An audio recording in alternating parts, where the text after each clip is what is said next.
Breaking news మధ్యప్రదేశ్లో ఘోర road ప్రమాదం జరిగింది. జబల్పూర్ సిహోరా వద్ద బస్సును ట్రక్ ఢీకొట్టింది. NH30 ఈ ఘటన చోటు చేసుకుంది. ప్రమాదంలో 7 మృతి చెందగా పలువురికి తీవ్ర గాయాలయ్యాయి. ఏపీ నుంచి కుంభమేళాకు వెళ్లి తిరిగి వస్తుండగా ఘటన జరిగింది. గాయపడ్డ వారిని స్థానిక ఆసుపత్రికి తరలించారు.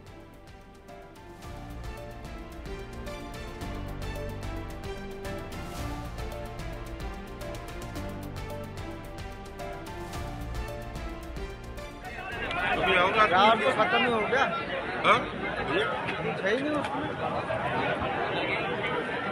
और फंसी हुई है ना कार में। कौन ले इसमें 12-15 लोग रहे होंगे।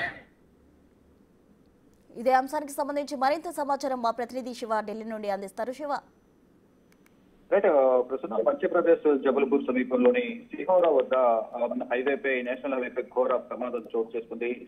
నేషనల్ హైవే 30 బస్సును ఢీకొట్టింది. ట్రక్ అంటే మినీ బస్ ఏదైతుందో టెంపో బస్సు బస్సును ట్రక్ ఢీకొట్టింది. అంటే బ్రిడ్జ్ మీద మనం చూస్తున్న విజువల్స్ చూస్తున్నాము. ఇసుక లోడ్ తో వెళ్తున్న లారీ, పెద్ద లారీ, 10 టైర్ లారీ ఏదైతే ఉందో అది చిన్న మినీ వ్యాన్ బస్సును ఢీకొట్టింది. బ్రిడ్జ్ పై ఈ ఘటన జరిగింది. ఆ బ్రిడ్జ్ కి చూస్తున్న విజువల్స్ మనం చూస్తే క్రష్ అయినట్టు కూడా తెలుస్తుంది. మొత్తం వ్యాన్ అంతా కూడా నొక్కుకుపోయి దాంట్లో ఉన్న వారు దాదాపు 7 చనిపోయారు. పలువురికి తీవ్ర గాయాలై వారందరూ కూడా సమీపంలో ఆసుపత్రికి తరలించి చికిత్స తీసుకున్నారు. అంటే మహా కుంభమేళాకు వెళ్లి తిరిగి వస్తుండగా ఆంధ్రప్రదేశ్ నుంచి వారు వెళ్ళారు. అక్కడికి వెళ్లి పవిత్ర స్నానం ఆచరించి తిరిగి వస్తున్న సందర్భంలోనే మధ్యప్రదేశ్ లో ఈ ఘటన చోటు చేసుకుంది. నిన్న కూడా చూసుకుంటే కనుక మధ్యప్రదేశ్ లో నుంచి కుంభమేళా వరకు అంటే దాదాపు 350 కిలోమీటర్ల వరకు కూడా భారీగా ట్రాఫిక్ జామ్ ఏర్పడింది.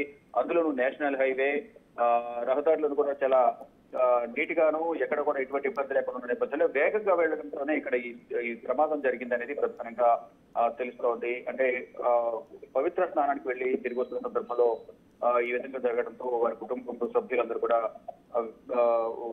ఎంతో కన్నీటి పర్యంతం అవుతూ ఉన్నారు.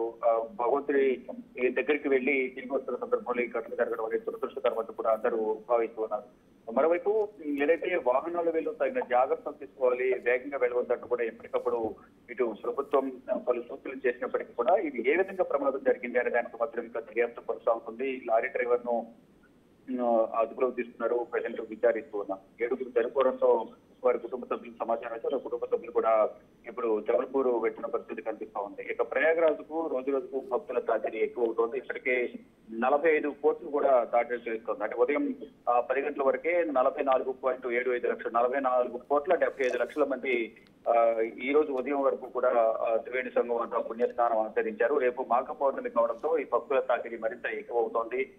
అంటే రోడ్డు మార్గాలు ఎంచుకునేవారు అతివేగంతో వెళ్ళవద్దు, వాహనదారులు తగిన జాగ్రత్తలు తీసుకుంటూ వెళ్ళాలి అనేది కూడా చెప్తున్నారు. రాత్రి వేళలో ప్రయాణించేవాడు కానీ డే టైంలో ప్రయాణించేవారు కూడా వాహనాన్ని పరిమిత వేగంతోనే వెళ్ళాలి, లేని పక్షంలో ప్రమాదాలు చోటు చేసుకుంటాయని చెబుతోంది ప్రభుత్వం. కానీ ఎక్కడో చోట ఇటువంటి దుర్ఘటనలు జరుగుతున్నాయి. దీని ద్వారా కుటుంబాలకు సంబంధించి అంటే మొత్తం కూడా ఒక ప్లానింగ్ ప్రకారం అందరూ కూడా ఒక వ్యాన్లో వెళ్తున్న నేపథ్యంలోనే 7 మృతి చెందారు. మరి కొంతమందికి తీవ్ర గాయాలయ్యాయి. వారందరూ కూడా సమీపంలో ఉన్న ఆసుపత్రికి తరలించారు. వారిలో కూడా కొంతమంది పరిస్థితి విషమంగా ఉన్నట్టుగా తెలుస్తుంది. కానీ దీనికి సంబంధించి ఇటు ఆంధ్రప్రదేశ్ కానీ వారి కుటుంబ సభ్యులకు సంబంధించిన వారు అధికారిక ప్రకటన చేస్తే కానీ ఎంతమంది పరిస్థితి ఎలా ఉందనేది కూడా తెలిసే అవకాశం ఉంది. ప్రజెంట్ అయితే ఆసుపత్రి వారంతా కూడా ట్రీట్మెంట్ తీసుకుంటూ ఉన్నారు.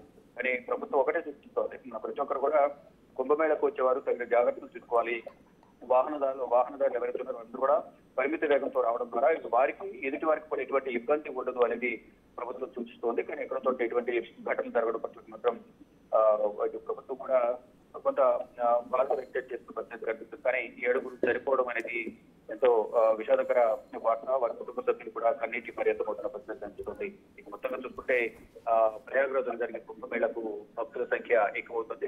అక్కడికి వచ్చే వారి కోసం భక్తుల కోసం పటిష్టమైన భద్రతలు కానీ ఇటు వసతి ఏర్పాట్లు కూడా అన్ని రకాల సౌకర్యాలను కూడా ఏర్పాటు చేస్తున్నారు. రహదారుల మీద ఇటువంటి ప్రమాదాలు జరగకుండా తగిన జాగ్రత్తలు తీసుకోవాలంటూ కూడా హైవే అథారిటీ అధికారులకు అలాగే అక్కడ ట్రాఫిక్ ఎవరైతే ఉన్నారో ట్రాఫిక్ అధికారులు కూడా పలు సూచనలు అయితే ప్రభుత్వం చేస్తుంది. వాహనదారులు కూడా తగిన జాగ్రత్తలు తీసుకోవడం ద్వారా ఇటువంటి ప్రమాదాలు జరగకుండా నివారించాలని కూడా ప్రభుత్వం చెప్తా ఉంది. Thank you Shiva.